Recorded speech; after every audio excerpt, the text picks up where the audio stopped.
আল্লাহ সুবহানাহু ওয়া তাআলা মানুষের হেদায়েতের জন্য কিতাব নাজিল করেছেন। আল্লাহ রাব্বুল বলছেন, ইন্না হাযাল কুরআনা ইয়াহদি লিল্লাতী হিয়া আকওয়াম। আল্লাহ বলছেন এই কোরআন আর কিছু করে না, শুধুমাত্র মানুষকে সবচেয়ে সঠিক পথের দিকে রাস্তা দেখায়। আল্লাহ বলছেন কোরআনকে আমি কেন নাজিল করলাম? কিতাবুন আনজালনাহু ইলাইকা লিতুখরিজান নাসা মিনাজ-যুলুমাতি ইলান-নূর।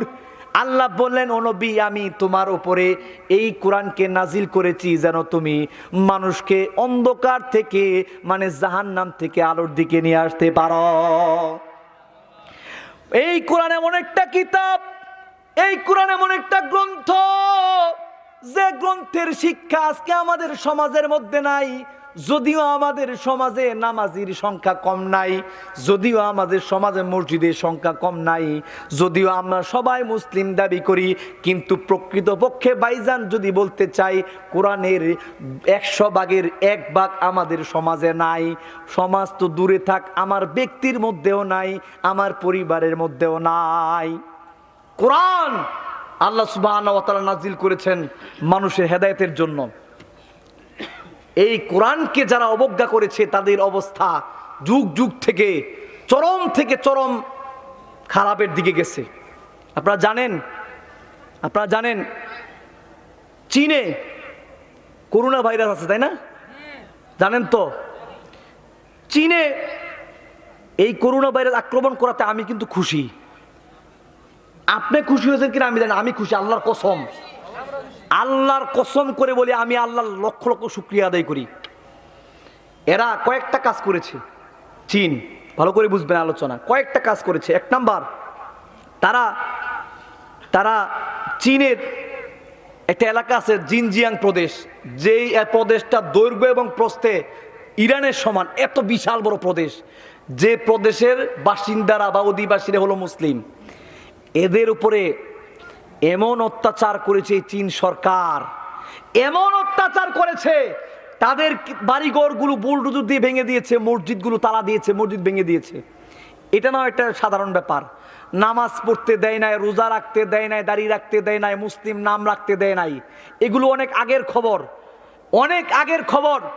তারপরে এই চীনের মুসলমানদের নারীদেরকে যেন এই মুসলমান নারীরা সন্তান প্রসব করতে না পারে, এই জন্য চীনের নারীদেরকে ধরে ধরে এমন ইনজেকশন পুশ করা হয়েছে যেন এই নারীরা বন্ধ্যা হয়ে যায়, কোনোদিন সন্তান প্রসব করতে না পারে। কত ভয়ঙ্কর! ধর্ষণ, খুন, এগুলো এভেলেবেল ব্যাপার। আপনার মায়েকে যদি কোনো ব্যক্তি ধর্ষণ করে, জোর করে মারে, হত্যা করে, বোনকে, মেয়েকে, আপনার গায়ে রক্ত থাকুক না থাকুক, আপনি বসে থাকবেন? চীনের মুসলমানদের উপরে এই নির্যাতন গেছে। শুধু তাই নয়, চীনের এই মুসলমানদেরকে আপনার বাবার সাথে ছেলের কোনো খবর নাই, ছোট ছোট শিশু ধরে নিয়ে গেছে। ছেলে বাচ্চা কোথায় আছে জানে না, মা জানে না সন্তান কোথায়, স্বামী জানে না স্ত্রী কোথায়, স্ত্রী জানে না স্বামী কোথায়, কোনো হদিস নাই। মেরেই ফেলেছে না কি করেছে জানা নাই। এই গত 3 দিনের আগের রিপোর্ট আবার নতুন করে এসেছে, বিবিসি বাংলা সহ সময় নিউজে বিভিন্ন পত্রিকা এবং চ্যানেলে এসছে। চীনের মুসলমানদের নির্যাতনের নথি ফাঁস হয়েছে আবার নতুন করে। ওখানে আপনার 10 লক্ষের অধিক মুসলমানকে একটা কারাগারের মধ্যে আটকে রেখেছে। ওখানে তাদেরকে ইসলামের বিরুদ্ধে শিক্ষা দেওয়া হচ্ছে, নাস্তিকবাদীদের শিক্ষা দেওয়া হচ্ছে। এই কমিউনিস্ট সরকার, চীনের সরকার, তারা অনেক কিছুই করেছে। শুধু তাই নয়, মিয়ানমারের মুসলমানদেরকে যে নির্যাতন করা হয়েছে, এটা হলো এই চীনের উস্কানিতে। রাখাইনে আপনারা জানেন এখন যে এলাকাটা মুসলমানরা ছিল, এই এলাকাটাতে এখন ইপিজেড অর্থনৈতিক অঞ্চল করছে। আপনারা জানেন বাংলাদেশে অনেকগুলো অর্থনৈতিক অঞ্চল করা হচ্ছে। সেখানে বিরাট বড় বড় কর্মযোগ্য হবে, হাজার হাজার কোটি টাকার কাজ হবে সেখানে। ওই মুসলমানদের রাখাইনটাকে এই চীনের উস্কানিতে মুসলমানদের বাড়ি ঘরগুলো জ্বালানো হয়েছে, পোড়ানো হয়েছে, জ্যান্ত কাটা হয়েছে। কলিজা খাওয়া হয়েছে এই মুসলমানের বাচ্চাদেরকে, অথচ এই জায়গায় আপনার চীনের অর্থায়নে সেখানে এই বীজের তৈরি হচ্ছে। এটার মূল হুতা হলো চীন। এখনো যদি আপনার শান্তি আপনার জাতিসংঘে মুসলমানদের পক্ষে কোনো প্রস্তাব উঠে, সবার আগে বেটু দেয় চীন, মুসলমানদের বিপক্ষে বেটু দেয় চীন। এই মুসলমানদেরকে এরকম নির্যাতন অত্যাচার করছে, পৃথিবীর কোনো মুসলমান কান্ট্রি কোনো কথা বলে নাই, কোনো মুসলমান কান্ট্রি কোনো কথা বলে নাই। পাকিস্তানের বন্ধু হলো চীন, পাকিস্তান কথা বলে নাই। আমেরিকা যাই কিছু বলেছে, তুরস্ক, সৌদি আরব, এইরকম বড় বড় মুসলিম কান্ট্রির কেউ কোনোদিন এটার বিরুদ্ধে প্রতিবাদ করে নাই। তারা শুধু আল্লাহকে রেখেছে। আল্লাহ আল্লাহ সুবহানাহু ওয়া তাআলা এতদিন কিচ্ছু বলে নাই, এতদিন কিচ্ছু বলে নাই। আল্লাহ সুবহানাহু ওয়া তাআলা শুধু দেখেইছিলেন, যতক্ষণ পর্যন্ত তারা কোরআনের উপর হাত দেয় নাই তাদের কিছু করে নাই। সর্বশেষ যখন তারা কোরআনে হাত দিয়েছে, মানে তারা বলেছে এই কোরআনকে পরিবর্তন করবে, বাইবেলকে পরিবর্তন করবে। বাইবেল তো আগেই পরিবর্তন হয়ে গেছে, ঠিক না? কিন্তু আল্লাহ বলেছেন আমি নিজে, ইন্না নাহনু নাযালনা যিকরা ওয়া ইন্না লাহু লাহাফিজুন। আল্লাহ বলছেন আমি নিজে এই কোরআন নাজিল করেছি, আর এই কোরআনের হেফাজতের দায়িত্ব আমি আল্লাহ নিয়ে নিলাম। সুতরাং আল্লাহ সুবহানাহু ওয়া তাআলা এতদিন কিচ্ছু বলে নাই, কিচ্ছু বলে নাই। এই চীন মনে করেছিল আমাদের অর্থনৈতিক ভিত্তি এত মজবুত, এত মজবুত, সারা পৃথিবীটাকে তারা জালের মতো আটকে ফেলেছে অর্থনৈতিক বাণিজ্যের মাধ্যমে। তারা মহাকাশ থেকে শুরু করে মাটির নিচ পর্যন্ত অনেক কিছু করতে চায়। তারা মনে করেছে যা ইচ্ছা তাই করব, পৃথিবীকে যেমন ইচ্ছা তেমন বানাবো। এই জন্য অনেক আশ্চর্যজনক ঘটনা এই পৃথিবীর ইতিহাসের মধ্যে চীনরা ঘটাইছে, ঘটাচ্ছে, কিয়ামত পর্যন্ত হয়তো ঘটাতে পারবে, জানি না। কিন্তু আল্লাহ এতদিন কিছু বলে নাই, কিছু বলে নাই।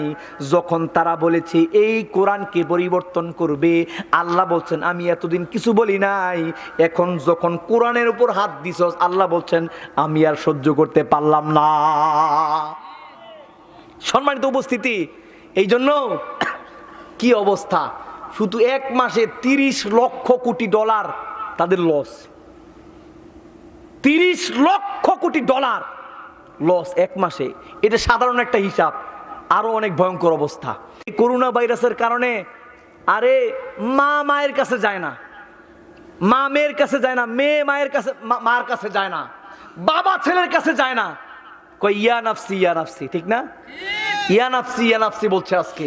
ওই যে আপনার জাপানের কি বলে, জাপানের প্রিন্সেস ডায়মন্ড না ডায়মন্ড প্রিন্সেস একটা জাহাজ, প্রমুত্তরি বলা হয়, বিশাল বড় প্রমুত্তরি, 4000 লোক ঘুরতে গিয়েছে, এটার ভিতরে পর্যন্ত হানা দিয়েছে। এই জাপানের এরকম প্রমুত্তরি জাহাজ নৌবিহারে যায়, তো ওখানে যাওয়ার পরে এখন এটার ভিতরে ভাইরাস দেখা দিয়েছে। এমন অবস্থা কেউ আর গেট খোলে না, নিজে গোসলও করে না, কাপড়ও ধুইতে যায় না, গেট খোলে না, ইয়া নাফসি করে। ওই যে ফেসবুকে দেখলাম যে ফ্রান্সের এক রাস্তায় চীনের এক মহিলা আসছে, সে করোনা ভাইরাসে আক্রান্ত হয় নাই। এই মহিলা আসার কারণে তারা বলছে, পত্রিকায় নাকি রিপোর্ট করেছে, এক জীবন্ত পারমাণবিক বোমা রাস্তায় ঘুরেফেরা করতেছে, জীবন্ত পারমাণবিক বোমা রাস্তায় ঘুরেফেরা করতেছে। এখন এইখানে আপনার কি বলে, মানবাধিকার কোনো শিষ্টাচার চলবে না, সব শেষ। আপনার মানবাধিকার, ওই আপনার শান্তিরক্ষী লোকেরা বা মানবাধিকার লোকের কথা বলছে না, চুপ, এখানে কোনো কথা চলবে না, কারণ যে যাবে সেই মরবে। ধারণা করা হচ্ছে 10,000-এর অধিক মানুষকে পুড়ে মারা হয়েছে, মানুষকে। এগুলো আন্তর্জাতিক মিডিয়া এসেছে, আলোচনা শেষ করে দিচ্ছি। 10,000-এর অধিক মানুষকে পুড়ে মারা হয়েছে। আরো প্ল্যান নেওয়া হয়েছে এই করোনা ভাইরাসে আক্রান্ত মানুষদেরকে জ্যান্ত পোড়ানো হবে। শুধু তাই নয়, একটা ভিডিও ক্লিপস দেখলাম, একটা ঘরের ভিতরে 2-3 জনের মানুষের করোনা ভাইরাসে আক্রান্ত, করোনা ভাইরাস। এখন প্রশাসন জানতে পারছে এরা করোনা ভাইরাসে আক্রান্ত, ঘর থেকে বের হয় না। এই প্রশাসনের লোক গিয়ে ওদেরকে টেনে হিসড়ে, যেরকম একটা গরু ফোতায়, গরু শোয় না জবাই করার জন্য, 5 জনে 7 জনে মিলে এইভাবে টেনে হিসড়ে ঘর থেকে বের করছে, কারণ তারা ভয় পাচ্ছে না জানি তাদেরকে আগুনে পোড়ানো হয়। আল্লাহ সুবহানাহু ওয়া তাআলা এইরকম গজব আযাব এই চীনের এই লোকদেরকে দিচ্ছেন। আল্লাহ সুবহানাহু ওয়া তাআলা বলে এতদিন আমি কিছু বলি নাই, কিন্তু এই কোরআনের উপরে যখন তারা হাত দিতে চাচ্ছে, আল্লাহ বলছে ইন্না নাহনু নাযালনা যিকরা ওয়া ইন্না লাহু লাহাফিজুন। এই কোরআন আমি নাজিল করেছি, এর হেফাজত আমি আল্লাহ সুবহানাহু ওয়া তাআলা করব। সুতরাং পৃথিবীতে যত বড় বাহাদুর হোক, কেউ যদি মনে করে আমি কি যেন হয়ে গেলাম, আল্লাহ সুবহানাহু ওয়া তাআলা এরকম রাজা বাহাদুরকে হাজার হাজার লক্ষ লক্ষ মাটির নিচে পুঁতে দিয়েছেন।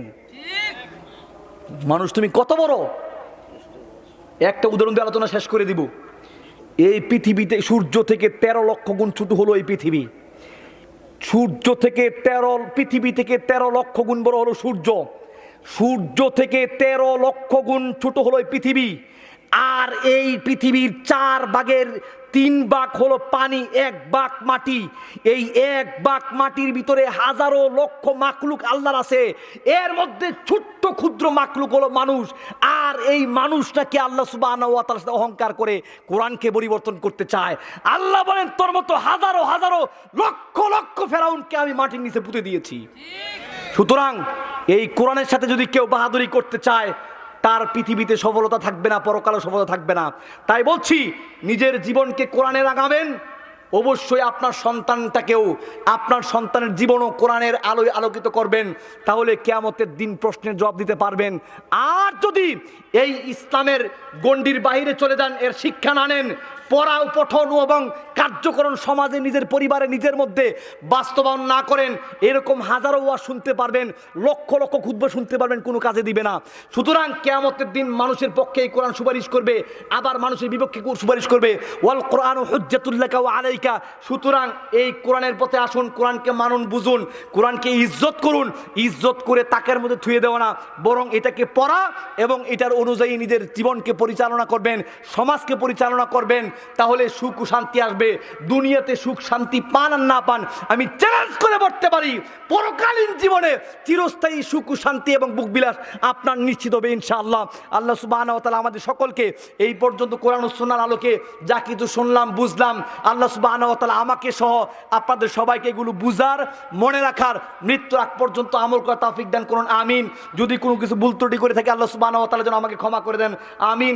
আল্লাহ সুবহানাহু ওয়া তাআলা আজকের এই মাহফিলকে কবুল করে না, আমিন। এবং যারা কষ্ট করে শ্রম দিয়ে যুবক ভাইরা আজকের এই মাহফিল আয়োজন করেছেন, আল্লাহ সুবহানাহু ওয়া তাআলা ওনাদের আমলনামায় আজকের এই আলোচনার পরিপূর্ণ সওয়াব ওনাদের আমলনামায় লিখে দিন, আমিন। ওয়া আখিরু দাওয়ানা আলহামদুলিল্লাহি রাব্বিল আলামিন। সুবহানাকা আল্লাহুম্মা ওয়া বিহামদিকা আশহাদু আল্লা ইলাহা ইল্লা আনতা আস্তাগফিরুকা ওয়া আতুবু ইলাইক। আসসালামু আলাইকুম ওয়া রাহমাতুল্লাহি ওয়া বারাকাতুহু।